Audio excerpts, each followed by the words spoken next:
Gravação iniciada, presidente. Conselheiros, boa tarde. Dando seguimento, então, à nossa sessão do dia 2 de fevereiro, parte da tarde. Vamos para o processo, item da pauta número 16, relatoria do conselheiro Luiz Tozelli.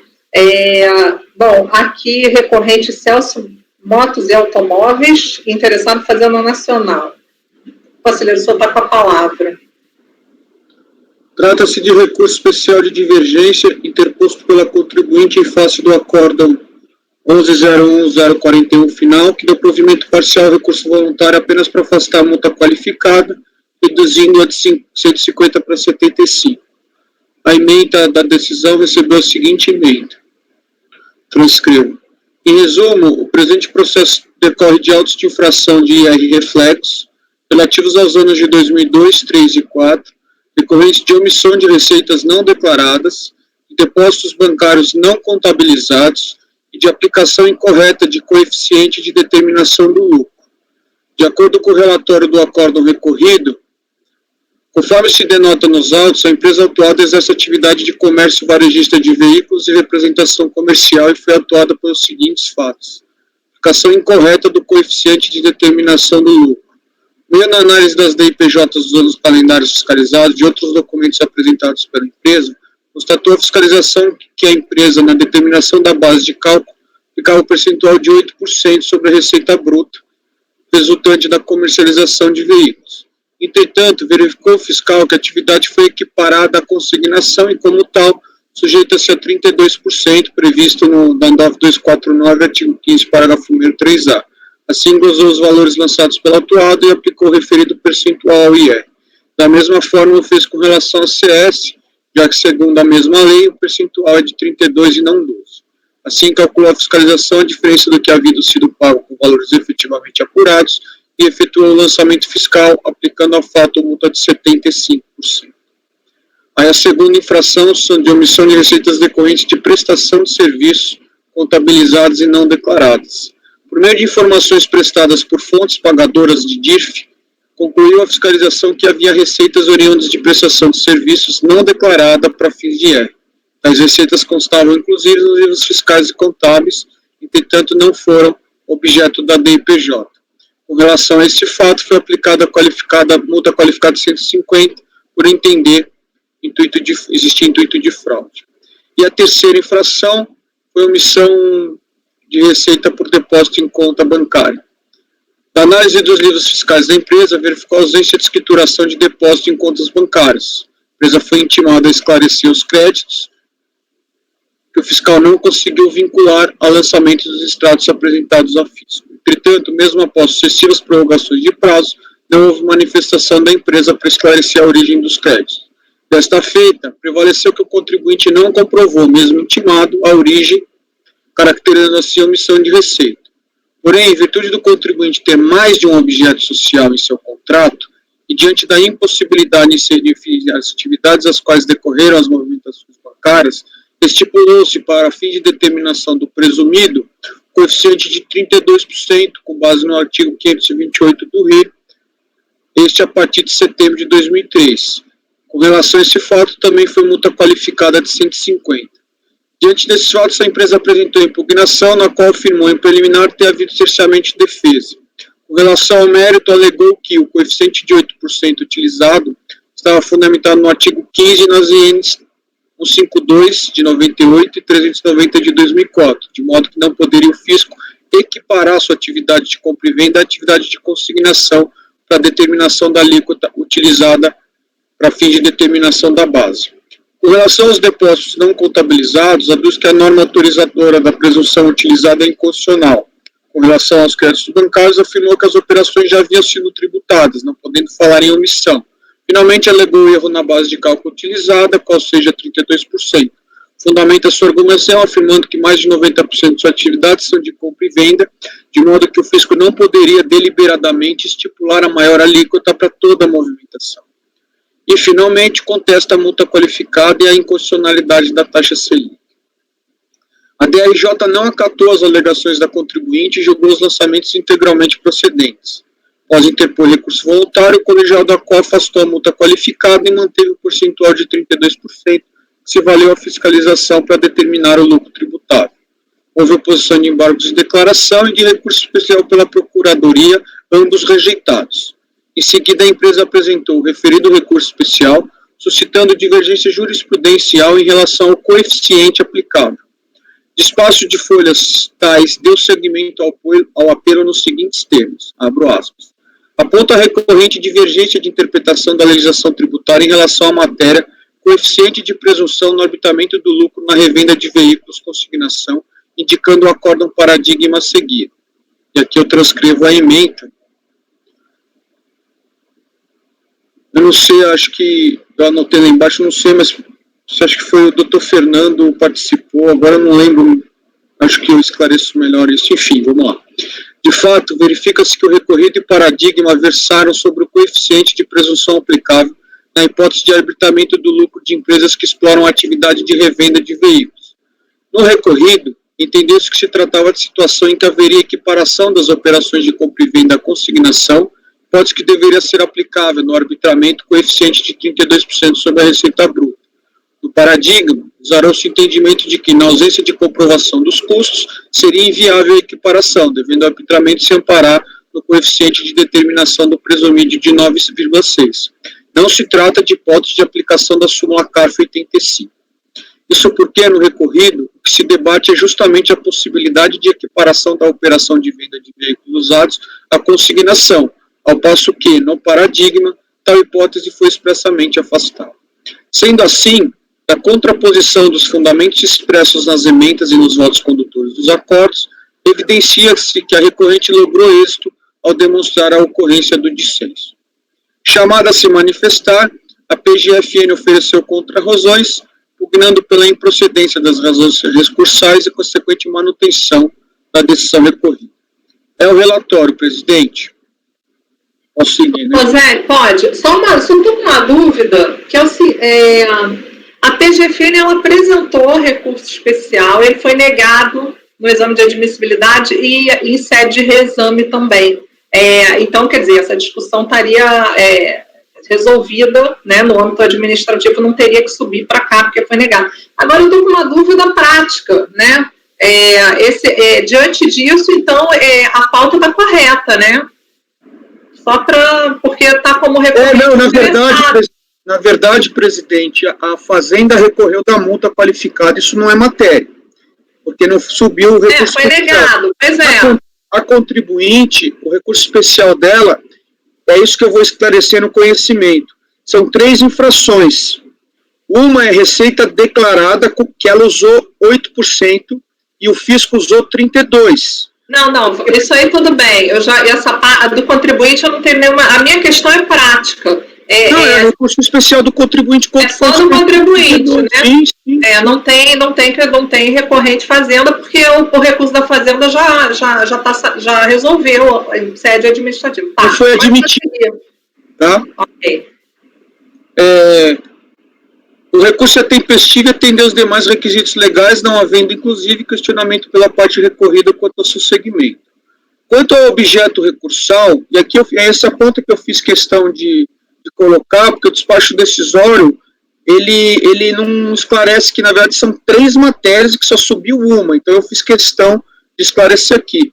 Quanto ao objeto recursal, cumpre observar que este se restringe ao questionamento da aplicação do coeficiente de 32 que foi utilizado para fins de apurar o lucro presumido em relação às receitas consideradas omitidas por presunção legal caracterizada em face dos depósitos bancários cuja origem não restou demonstrada. Vale dizer, não se discute mais, nos autos do presente PAF, as exigências decorrentes da tributação, 1, das receitas de vendas declaradas e equiparadas à consignação, bem como, 2, das receitas escrituradas, mas não tributadas, cuja identificação pela fiscalização partiu da análise de informações constantes em DIFs entregues pelas fontes pagadoras, que serão receitas de serviço. Nesse contexto, o acórdão recorrido entendeu que nenhum reparo caberia ao percentual utilizado de 32% sobre as receitas omitidas, sob o seguinte fundamento, abro aspas, com relação à pressão legal de omissão de receita decorrente da não comprovação da origem dos depósitos, não há o que se alterar, Isso porque, conforme se verifica as folhas 290 dos autos, o fisco intimou o contribuinte para comprovar a origem, portanto, não houve comprovação. De tal modo, em virtude da presunção legal, confirma-se a omissão, ele cita o 287 do Rio. Quanto à alíquota aplicada, também não há o que se alterar, que é essa a grande discussão. A empresa possui em seu objeto social tanto a atividade de compra e venda, como a atividade de prestação de serviços. Logo, aplica-se o disposto no parágrafo único do 528. O que diz o parágrafo único do 528? No caso de pessoa jurídica com atividade diversificadas tributadas, com base no lucro presumido, não sendo possível a identificação da atividade a que se refere à receita omitida, esta será adicionada àquela que corresponder o percentual mais elevado. E aí conclui o voto recorrido, né? Em suma, no que tange à omissão de receitas, agiu corretamente a fiscalização. A autoridade administrativa atua sob legem, o contribuinte foi devidamente notificado e não realizou prova contrária. Logo, prevalece o lançamento, bem como a base de cálculo e a alíquota utilizada. Minhas palavras. O contribuinte alega que essa decisão diverge do que restou decidido no acórdão paradigma tal, precedente este que também analisou a atuação decorrente de omissão de receitas por empresa que atua no mesmo ramo de atividade da recorrente, tendo assim sido resumida pelo relator. Aqui, Fernando, eu lembrava, o senhor, na verdade, foi o relator do paradigma. E como é que era o caso do paradigma? A empresa, mediante o termo de intimação, teve 3 infrações, muito parecido aqui, omissão de receita caracterizada por depósito bancário de origem não comprovada. A empresa foi intimada a comprovar com documentação a origem dos recursos depositados em sua conta, mas não apresentou documentos. Assim, foram considerados oriundos de receitas oferidas à margem da escrituração e aplicou o 42. Omissão de receita da atividade com falta de apresentação de nota fiscal de entrada de veículo usado. Receita bruta a ser considerada nesse caso é o valor total constante das notas de saída e não apenas a diferença entre o valor da alienação e o custo do veículo. Quanto às notas fiscais de entrada apresentadas, considerar-se a receita bruta a diferença entre as notas fiscais de entrada e as notas fiscais de saída referentes a cada veículo. Omissão de receitas da atividade, e aqui são as comissões, né, que são os serviços de intermediação. Conforme informado no TVF, os pagamentos realizados por instituições financeiras à empresa a título de comissão no valor de 200 mil, conforme declarado em DIF, não se encontravam escriturados no livro caixa nem declarados. Relativamente a essa infração, naquele caso também houve a caracterização de dolo e foi aplicada a multa qualificada. Aí aqui é falta de escrituração regular, vou me abster de ler aqui.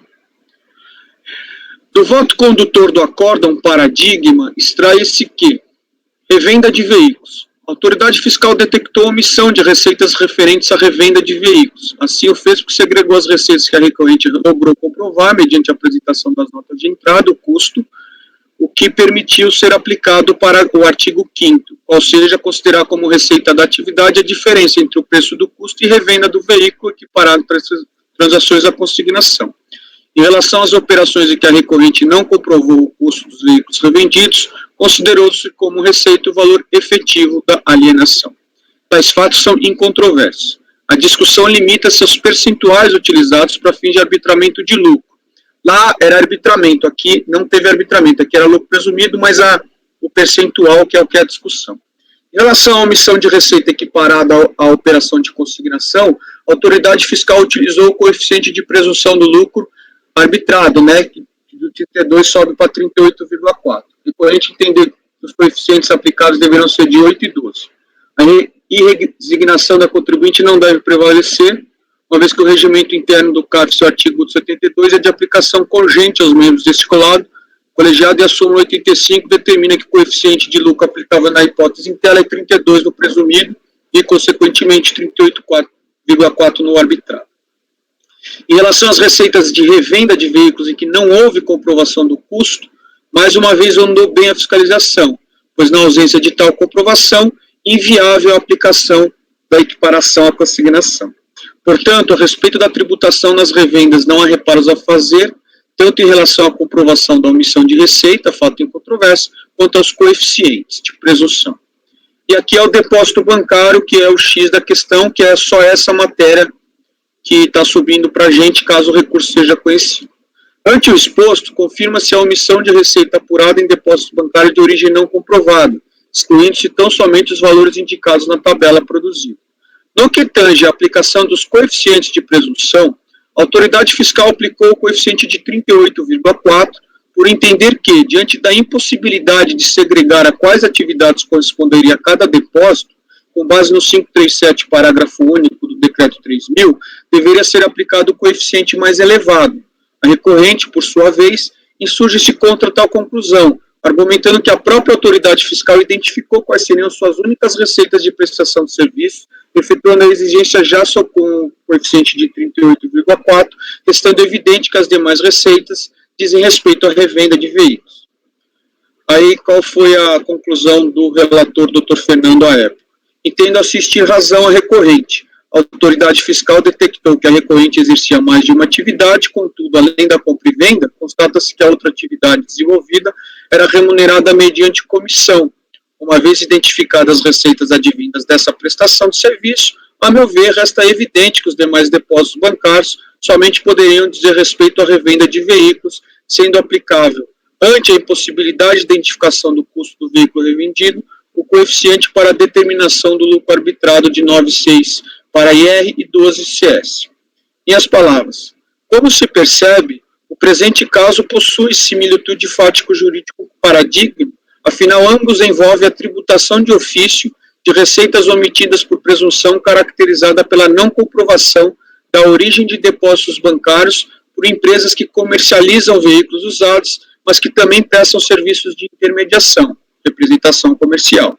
Em sentido oposto ao que decidiu o acórdão recorrido, o paradigma afastou a extensão do coeficiente de 32% aplicável à prestação de serviço às receitas consideradas omitidas por presunção, tendo em vista que a própria fiscalização, assim como ocorreu no presente caso, já havia exigido os tributos sobre as receitas de prestação de serviços em item próprio do auto de infração.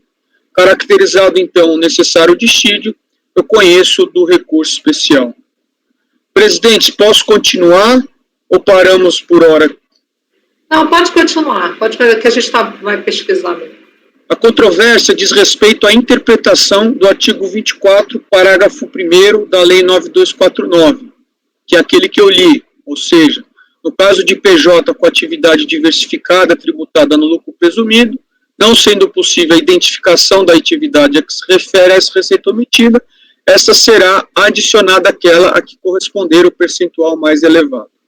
Para o acórdão recorrido, tendo em vista que a recorrente possui duas atividades no seu objeto social, revenda de veículos e prestação de serviço de intermediação, mas não teria conseguido comprovar a origem individual dos depósitos bancários considerados receitas omitidas, aplicável o percentual mais elevado, 32%, correspondente ao de prestação de serviço. Já o paradigma entendeu, em caso semelhante, que, considerando que a fiscalização identificou e tributou de ofício a receita decorrente da prestação de serviço, seria lógico concluir que a receita considerada omitida com base nos depósitos corresponderia à receita da atividade principal, venda de veículos usados, independentemente da ausência de comprovação individual de cada operação, fato esse suficiente para garantir a aplicação do percentual de 8% previsto em relação às atividades comerciais. Pois bem, restou demonstrado que a recorrente tinha como atividade preponderante, no período autuado, a venda de veículos usados e como atividade secundária a prestação de serviços de intermediação. Cumpre esclarecer que nesse ramo de atividade, realmente é comum que as empresas, além de oferir receitas oriundas da atividade comercial, revenda, também ofiram receitas a título de comissões decorrentes da intermediação de operações financeiras representadas pelas vendas financiadas, serviços esses que, como se sabe, enseja a retenção de IR-fonte pelas fontes pagadoras, instituições financeiras. No caso concreto, assim como do paradigma, o contribuinte não declarou as receitas oriundas dos serviços prestados, mas a fiscalização, a partir do acesso às informações prestadas em DIRFs, tributou de ofício essas receitas omitidas, valendo-se do percentual de presunção de lucro aplicável às prestações de serviço, 32%. Partindo, então, da premissa de que a contribuinte possuía duas atividades, comercial e prestação de serviço, sendo que a fiscalização tributou de ofício em item próprio as receitas dos serviços, forçoso concluir que as demais receitas consideradas omitidas, ainda que por presunção legal, diz respeito à atividade principal de natureza comercial. Me alinho, nesse ponto, ao que restou decidido no paradigma, do qual transcrevo a seguinte passagem. A autoridade fiscal detectou que a recorrente existia mais de uma atividade, contudo, além da compra e venda de veículo, constata-se que a outra atividade desenvolvida era remunerada mediante comissão pela intermediação dos financiamentos. Uma vez identificadas as receitas advindas de tal prestação de serviço, a meu ver, resta evidente que os demais depósitos somente poderiam dizer respeito à revenda de veículos, sendo aplicável, ante a impossibilidade de identificação do custo dos veículos revendidos, o coeficiente para a determinação do lucro arbitrado de 9,6 para IR e 12 para CES. Nesse contexto, convém esclarecer que não se trata aqui de desconsiderar o comando legal que determina aplicar o maior percentual na hipótese do contribuinte possuir mais de uma atividade, mas sim de aplicar a norma presuntiva relativa à definição da base de cálculo do lucro presumido, levando em conta as circunstâncias do caso concreto, que aponta no sentido de que a movimentação bancária apurada é decorrente de operações comerciais, revendas de veículos, omitidas e não equiparadas à consignação. Vale dizer, nesse caso específico, entendo que é possível, diante das próprias constatações fiscais, identificar que a atividade a que se refere a receita considerada omitida em face de presunção legal é de natureza comercial, afastando assim a regra geral de aplicação do maior percentual previsto no referido parágrafo 1º. E por se tratar de receita omitida, apurada em face de norma presuntiva, também entendo que não há que se falar em equiparação às operações de consignação. Segundo o artigo 5º da Lei 9.716, abro aspas, as pessoas jurídicas que tenham como objeto social a compra e venda de veículos poderão equiparar, para efeitos tributários, como operação de consignação, as operações de venda de veículos usados adquiridos para revenda, bem assim dos recebidos como parte do preço de venda de veículos novos usados. Os veículos usados, referidos nesse artigo, serão objeto de nota de entrada e, quando da venda, de nota de saída. Aqui a diferença, para quem não sabe, eu também não atuava no ramo, quando você equipara a consignação, se aplica 32% sobre o líquido. Se você não equipara a consignação, é 8% sobre o bruto. Verifica-se desse dispositivo legal que a tributação da revenda de veículo nos moldes de uma operação de consignação, que atrairia o percentual de presunção de lucro de 32%, é uma faculdade do contribuinte, além do que recai sobre o valor líquido da operação, ou seja, o preço de venda diminuído do de compra. Quando não preenchidas as condições estabelecidas no artigo 5º, como é o caso da tributação por presunção legal caracterizada por depósito bancário, a tributação da receita deve incidir sobre o valor bruto da venda omitida, representado no caso pela soma dos próprios depósitos bancários, mediante a aplicação dos percentuais de presunção de lucro presumido de operações comerciais, ou seja, 8% para IR e 12% para CES. Pelo exposto, e aqui é uma dúvida se seria parcial provimento ou total, porque o contribuinte ele dá uma equivocada no pedido, ele quer 9,6%, porque ele não percebeu que o 9,6% é se fosse lucro arbitrado para IR. Como ele está no presumido, é até melhor para ele que fica 8%. Então, eu acho que como eu estaria dando até mais do que ele, eu conheço do especial e no perto do provimento para fins de que, em relação às receitas omitidas oriundas dos depósitos bancários, sejam aplicados os coeficientes de 8% para fins de R e 12% para fins de CS. E aqui no dispositivo eu fiz questão de restringir que é só para as receitas dos depósitos bancários, porque ele lembra lá na frente que tinham 3 outras infrações, mas a parte conhecida, que é a parte do recurso especial, é só para essa infração, mas como o exame de admissibilidade não foi tão claro, eu quis especificar também na parte do dispositivo que essa redução dos 32 é só para o item da autuação que diz respeito a depósito bancário. Presidente, esse é meu voto. Ok, conselheiro. Conselheira Edeli. Eu vim procurar aqui a admissibilidade e, na verdade, encontrei a admissibilidade do recurso da Fazenda. Foi o que eu citei no início, que a minha dúvida tem segmento de recurso da Fazenda. Porque eu entendi que o agravo, o reexame, já estava negando o segmento, mas realmente não, ele negou, ele concordou com o segmento do despacho de admissibilidade. É que está no volume, Toselli. Por isso que eu... Aqui, ó, a folha digital começa na folha 646, a Procuradoria apresentou recurso especial com duas divergências, com duas matérias. Uma era a divergência. Não teve segmento porque se entendeu que o acordo era do mesmo colegiado, o paradigma era do mesmo colegiado. E a outra matéria foi decidida por maioria, então ela entrou com o recurso de contrariedade à lei. E as duas matérias são multa qualificada, só que aqui não teve segmento, porque o acordo era do mesmo colegiado, é sobre a omissão de receita caracterizada por recursos escriturados e não declarados. E a que teve segmento, porque contrariedade, é sobre depósito bancário. Aí vem um despacho, que a admissibilidade está toda fora do normal, né, fora dos padrões. Então ela vem, o fecho dela começa com nego segmento, mas é em relação ao item 1, e dou segmento em relação ao item 2. E na época não tinha agravo, tinha já o reexame imediato. E quando se fez o reexame, se fez nego segmento ao recurso especial quanto ao item. Então, na verdade, esse reexame deveria dizer concordo com o segmento parcial do recurso especial. Mas o reexame disse nego segmento quanto a esse item. Então, concordo, na verdade, o reexame diz concordo com o segmento parcial. Então, tem recurso especial da Procuradoria para decidir, inclusive o contribuinte apresentou contrarrazões aqui embaixo. Essa aqui é a minha anotação desse processo. Você está falando das folhas 650 e 651? Eu coloquei na minha anotação que negou, estranho.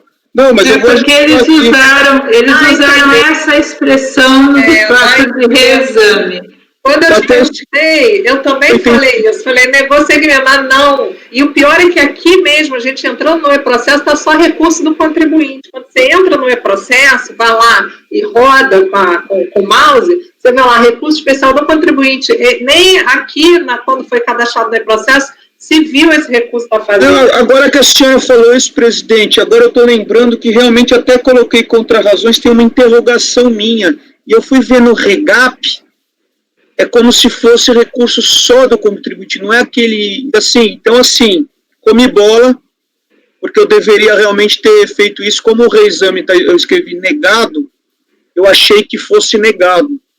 Mas pelo que eu entendi, conselheiro Edeli, essa é uma matéria comum para mim, que seria só a qualificação da multa, não é isso que teria sido admitido o RESP da Fazenda? A multa qualificada aplicada sobre essas receitas especificamente, as de depósito bancário, que foi decidido por maioria de votos no recorrido, então houve o recurso de contrariedade.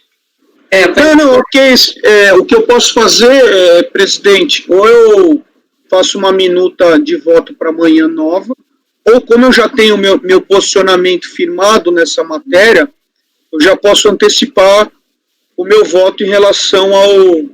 Não, a gente vai ter que tirar de pauta, Toselli, porque aí não vou determinar a retirada.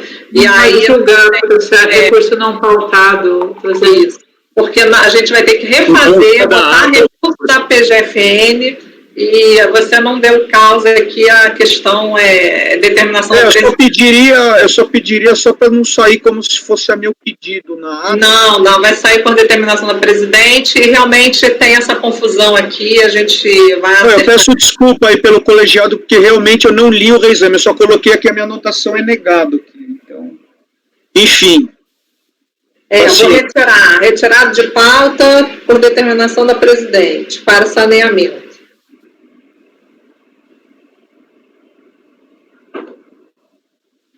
Nem sei se para saneamento, né? Saneamento não, é para análise do recurso especial interposto pela Fazenda Nacional, né? Ele precisa ser pautado. Vai ser pautado. Tem uma locução por erro de pauta? Será que tem? Eu vou checar. Erro de pauta não, porque a pauta está certa, porque está de acordo com o processo. É que o processo induziu o conselheiro em erro, junto com aquele despacho. Exatamente. O processo não está com o recurso da Fazenda. Esse é o ponto. O processo está recurso do contribuinte. Então tem que tirar de pauta para reorganizar o e-processo, reorganizar... Para a inserção no e-processo do recurso da Procuradoria, do questionamento. Erro de questionamento. Se você for ver, o reexame, ele fala negado. Então, assim, concordo que eu tinha que ter lido tudo, mas como eu já tinha lido o outro e estava negado, eu realmente passei despercebido. Não, tá tranquilo. Então, foi retirado de pauta para inserir questionamento com vistas a incluir o RESP da PGFN.